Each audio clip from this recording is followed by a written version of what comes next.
Dunia itu injak-injak saja. Orang kok terlalu mengagungkan dunia. Ini mahal, itu orang mengagungkan dunia. Ini terlampau mahal.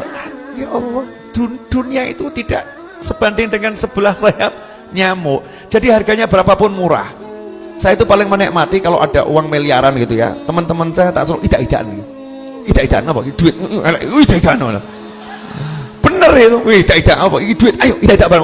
Duit. Iya, idak-idakan itu duit. Donya cuman kertas 3 miliar 4 miliar buat orang perang padu ya, mengagung-agungkan duit kertas diobong remuk ya, diobong remuk. Kita ajari diri kita dunia itu murah.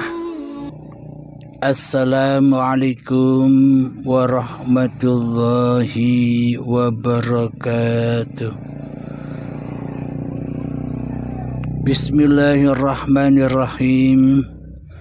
Ashhadu an la ilaha illallah wa ashhadu anna Muhammadar Rasulullah.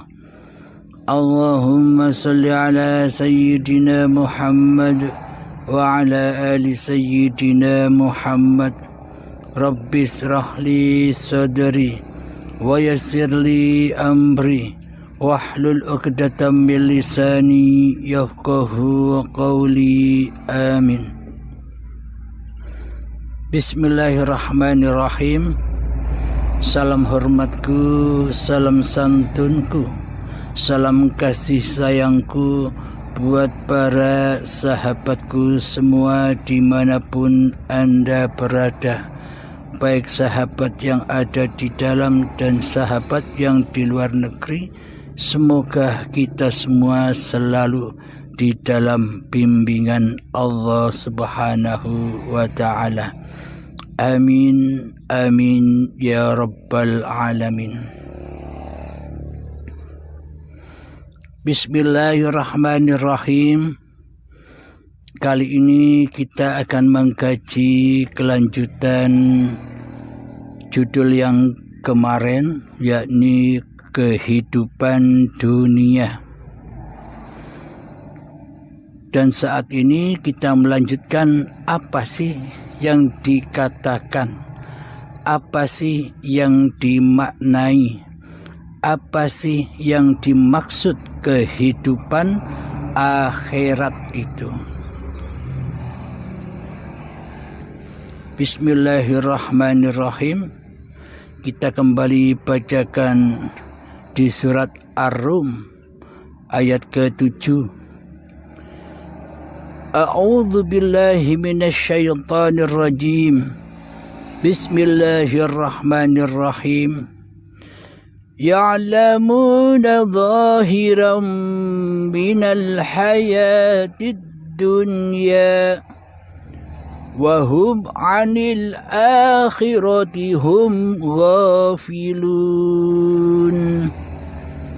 Artinya, mereka mengetahui yang lahir dari kehidupan dunia, sedangkan terhadap kehidupan akhirat mereka lalai.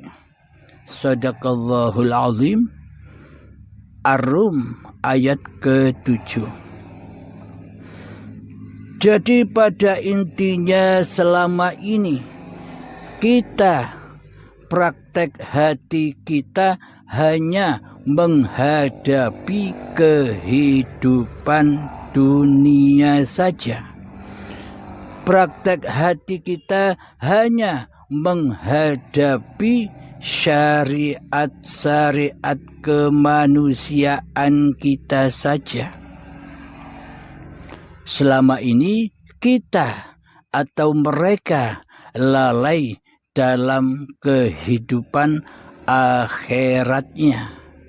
Dikira kita selama ini akhirat itu besok, sedang di dunia ini sekarang. Sedang pengertian akhirat menurut kebanyakan manusia besok setelah matinya badan. Akan tetapi pengertian itu tidak salah. Memang manusia bila ingin ketemu dengan alam akhirat syaratnya wajib mati dulu. Bila manusia ingin bertemu Tuhannya, memang wajib mati dulu. Akan tetapi bila manusia masih belum mati kemanusiaannya, maka selamanya manusia takkan pernah bisa berjumpa Tuhan, penguasa diri manusianya. Selama ini kita merasa hanya hidup di dunia karena mata lahir dan karena mata batin, mata hati kita hanya memandang syariat-syariat dunia, hanya memandang atau hanya menyaksikan syariat-syariat badan-badan kita saja. Sehingga mata hati kita buta akan alam akhirat. Karena mata hati kita selama ini berimam, berkiblat, bermakmum, berwalikan kepada mata yang lahir. Jadi selama ini mata batin kita, mata hati kita hanya diperbudak oleh mata lahir.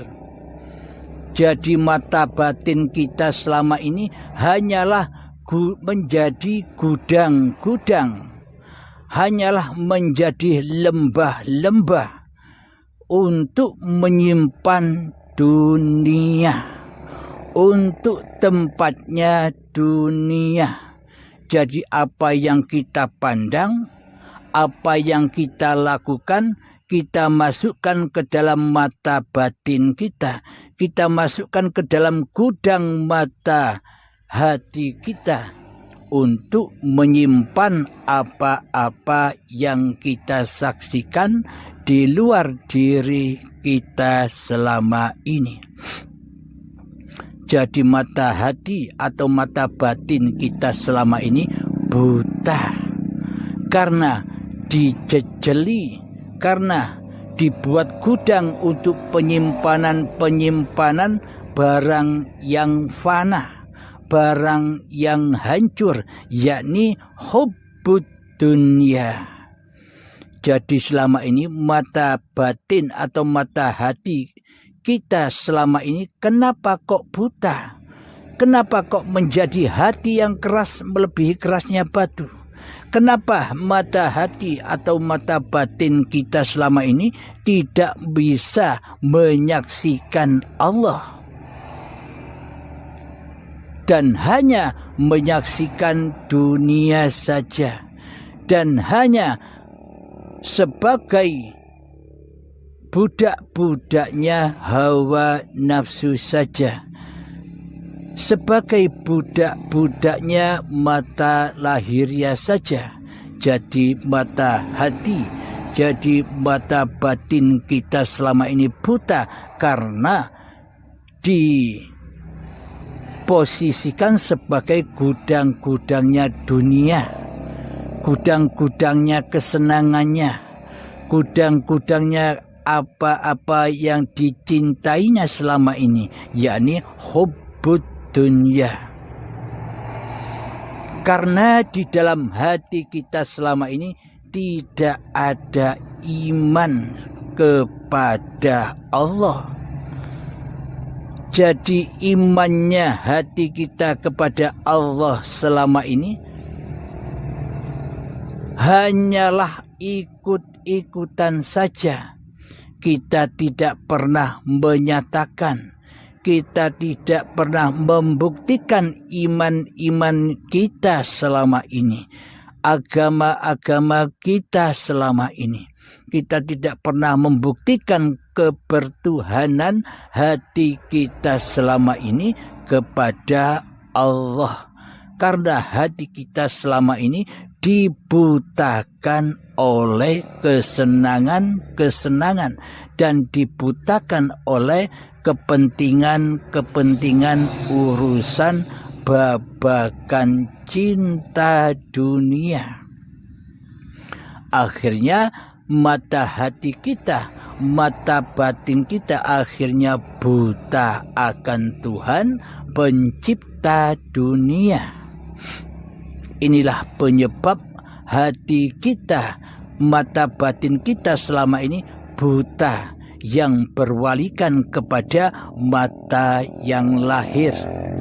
Apapun yang dilihat oleh mata yang lahir, maka selalu diangkut, selalu disimpan di gudang-gudangnya hawa nafsu, yaitu disimpan di dalam hawa nafsu.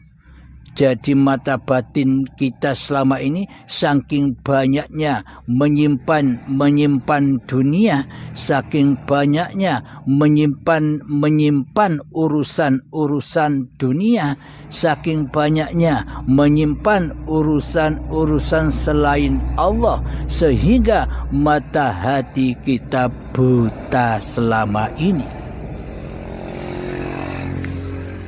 Jadi keadaan dan kondisi hati yang seperti inilah yang dinamakan kehidupan dunia.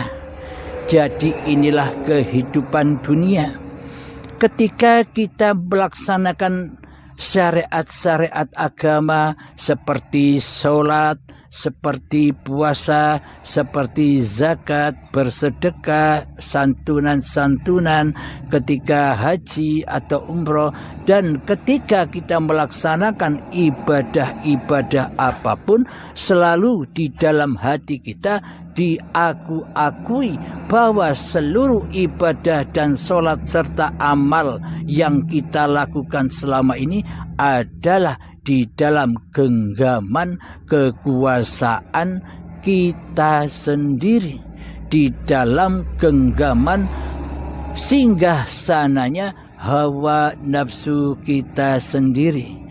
Inilah yang dimaksud amal dunia yang hancur, amal dunia yang tidak sampai kepada amal akhirat. Mari kita simak apa yang dinamakan amal akhirat itu. Apakah yang dinamakan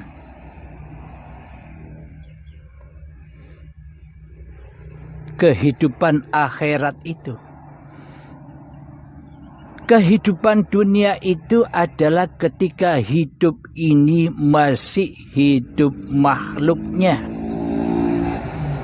Sedangkan kehidupan akhirat itu ketika manusia mati, ketika manusia sudah mempersembahkan kembali, sudah mengabdikan kembali bahwa hidup ini Allah. Inilah yang dimaksud kehidupan akhirat. Kehidupan akhir dari kehidupan kemanusiaannya. Karena sudah jelas dan sangat jelas di dalam ayat suci Al-Quran, di dalam firman-Nya Allah, Bismillahirrahmanirrahim. Allahu la ilaha illa huwal hayyul qayyum. Allah, tiada Tuhan yang berhak disembah. Dialah hidup yang kekal. Jadi hidup yang ada pada diri kita, hidup yang ada pada kedua orang tua kita, hidup yang ada di kedua nenek kakek kita, hidup yang ada pada nenek moyang kita, hidup yang ada pada para nabi, hidup yang ada pada Nabi Adam manusia pertama, seluruhnya hidup yang ahad. Itulah hidupnya Allah. Itulah uripe Allah, hidup yang kekal. Sejak sebelum Nabi Adam sudah hayat, setelah menghayati, setelah menghidupi, setelah menciptakan, setelah memperjalankan, setelah mempergerakkan, setelah mengutus Nabi Adam, menghidupi Nabi Adam dan anak cucunya, terus hidup itu akan menghidupi semua ciptaan-ciptaannya. Ketika Nabi Adam sudah dimatikan oleh Allah, berlanjutlah kehidupan ini, hidup yang kekal dan terus menerus. Inilah Allah, hidup ini Allah, uripe Allah. Jika di dalam hati kita sudah tertanam demikian, bila di dalam hati kita sudah kita relakan, sudah kita ridhokan di dalam hati kita, sudah kita persembahkan kembali bahwa hidup ini Allah, maka itu artinya didahului kematian diri manusianya. Jadi manusianya bila sudah meyakini, sudah kembalikan amanah-amanah kehidupan kepada Tuhannya, maka detik itu pula manusianya mati. Sudah tiada kehidupannya, karena kehidupan ini sejatinya adalah uripe Allah. Nah, kesadaran bertuhan yang seperti inilah yang dikatakan hamba sudah berangkat ke akhirat, hamba sudah berada di alam akhirat. Maksud alam akhirat itu hidup hambanya sudah tidak teraku-akui bahwa hidup ini adalah hidup manusia. Jadi Rabbana atina fid dunya hasanah wa fil akhirati hasanah wa qina azabannar. Jadi inilah sinkronnya antara syariat dan hakikat, antara dunia dan akhirat, antara langit dan bumi, antara manusia dengan pencipta manusianya, antara hamba dengan Tuhannya, antara makhluk dan khalik yang sudah esa kembali ke asalnya, manusia dari Allah dan kembali kepada Allah. Hidup ini Allah dan kembali pada hayatullah. Inilah yang dimaksud kehidupan dunia dan kehidupan akhirat. Namun bila di hati kita masih teraku-akui bahwa hidup ini hidup makhluknya, manusia tidak mau mati, maka semua yang terjadi adalah amal dunia yang fana, kehidupan dunia yang fana, yang bakal hancur dan tidak akan bisa dinikmati di dalam akhiratnya. Alhamdulillahirabbil alamin. Mari kita kupas sedikit demi sedikit apa yang dimaksud jiwa dan raga, apa yang dimaksud syariat dan hakikat, apa yang dimaksud langit dan bumi, apa yang dimaksud dunia akhirat, apa yang dimaksud manunggaling kaula Gusti.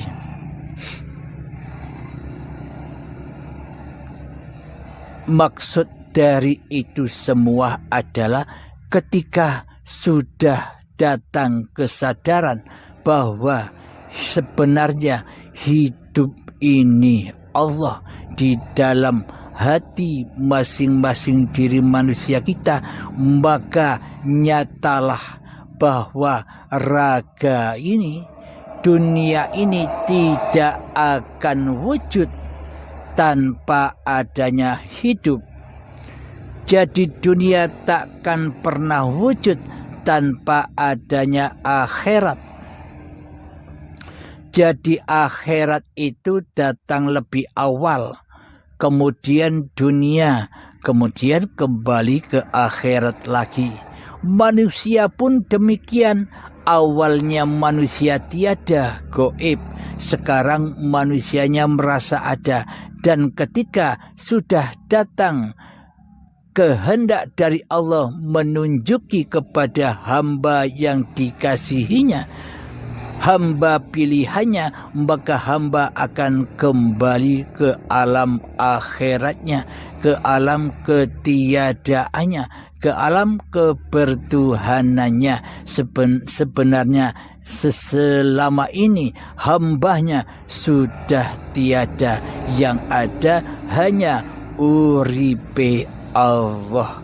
Jadi seluruh pergerakan badan-badan ini, baik itu sholat, baik itu ibadah, baik itu bekerja, baik itu saat duduk, saat berdiri, saat berjalan, saat mandi, saat memasak, saat makan, saat minum, saat merokok, semuanya sudah dipulangkan, semuanya sudah dituhani atau dikuasai oleh hidup, oleh hayatullah, oleh uripe Allah.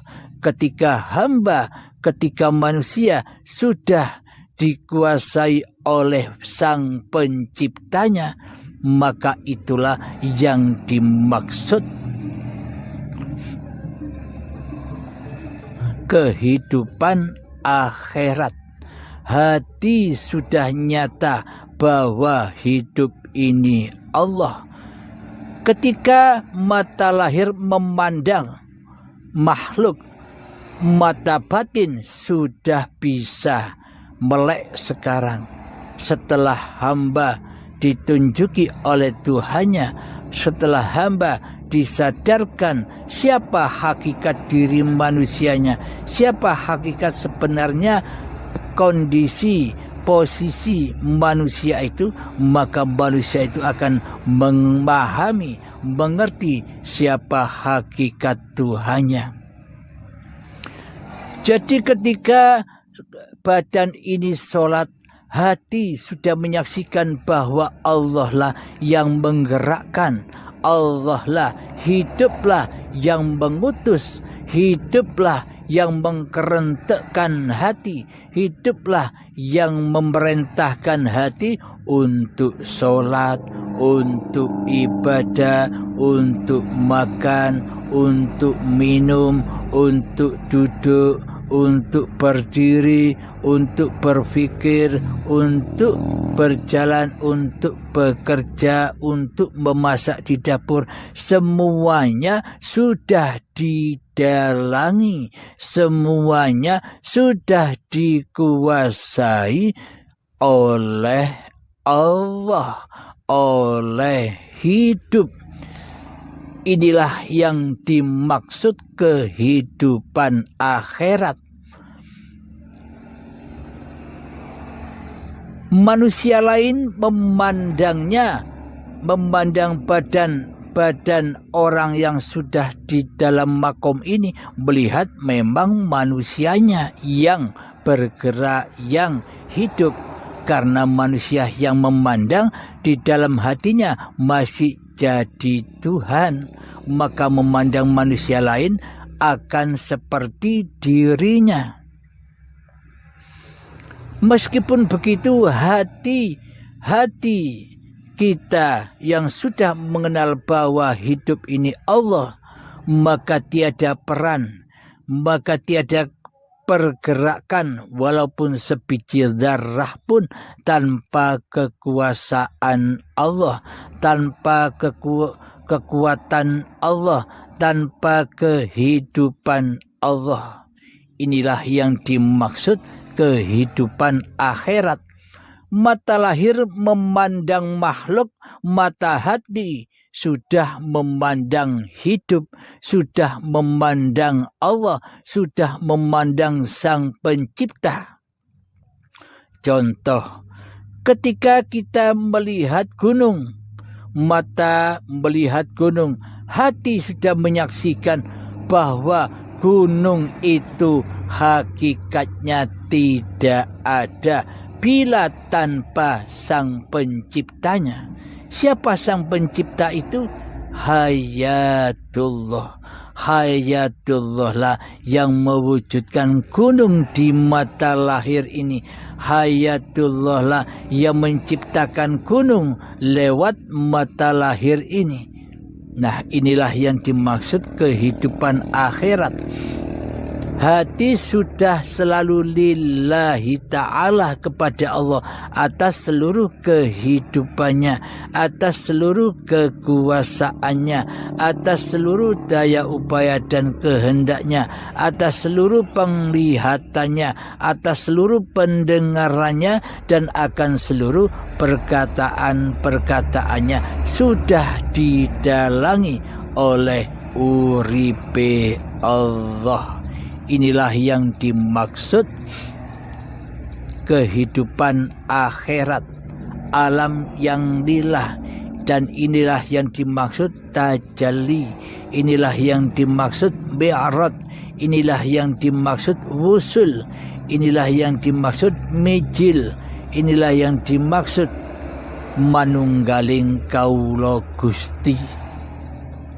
Jadi kekuasaan hambanya sudah sirna, kehidupan kehambaannya sudah sirna, kehendak daya upaya kehambaannya sudah sirna. Jadi apapun yang tergerak oleh diri kita selama ini didalangi atau dituhani oleh hayatullah. Inilah yang dimaksud kehidupan akhirat. Yang ada di hati kita hanyalah Allah. Manusia bisa menyaksikan kemanapun arah kau hadapkan, disitulah wajhullah. Maksudnya bila hati sudah nyata bahwa urip iki Allah, bahwa hidup ini Allah, maka selamatlah manusia itu dari godaan-godaan, dari tipu daya iblis setan yang terkutuk. Alhamdulillahirabbil alamin. Jadi kita sudah memahami apa maksudnya kehidupan dunia dan apa maksudnya kehidupan akhirat. Oh, ternyata semuanya ada di sini. Memang benar kehidupan akhirat itu melewati alam kematian, tapi bukan matinya raga, akan tetapi matinya jiwa atas kekuasaan hambanya, matinya jiwa atas kewujudan dan kehidupan manusianya di hatinya. Inilah yang dimaksud kehidupan akhirat. Dunia dan akhirat sambung, hamba dan Tuhannya sambung, abdun dan gustinya sambung, dunia dan akhiratnya sambung, serta makhluk dan kholiknya menyambung, yakni hablum minallah. Jadi sang wayang sudah tidak berjalan sendiri, sang wayang pulang kepada kekuasaan dan kehidupan sang dalang. Wayang sudah rela dan ridho bila hablum minallah, bila sang wayang ini hanyalah sebagai peran sang dalang, bila manusia ini hanyalah sebagai peran gustinya, peran Tuhannya. Alhamdulillahirabbil alamin. Semoga saya pribadi dan semoga kita semua bisa memahami apa arti kehidupan akhirat ini. Jadi akhirnya kekuasaan dan kehidupan manusianya di hatinya, itulah alam akhirat. Maka latih dan berlatihlah. Semoga saya dan kita semua selalu dimudahkan oleh Allah Subhanahu wa ta'ala. Amin ya rabbal alamin. Bismillahirrahmanirrahim. Rabbana atina fid dunya hasanah wa fil akhirati hasanah wa qina adzabannar. Rabbana atina fid dunya hasanah wa fil akhirati hasanah wa qina adzabannar. Rabbana atina fid dunya hasanah wa fil akhirati hasanah wa qina adzabannar. Wa sallallahu ala sayyidina Muhammad wa ala alihi wa sahbihi wa sallam walhamdulillahi rabbil alamin. Assalamualaikum warahmatullahi wabarakatuh.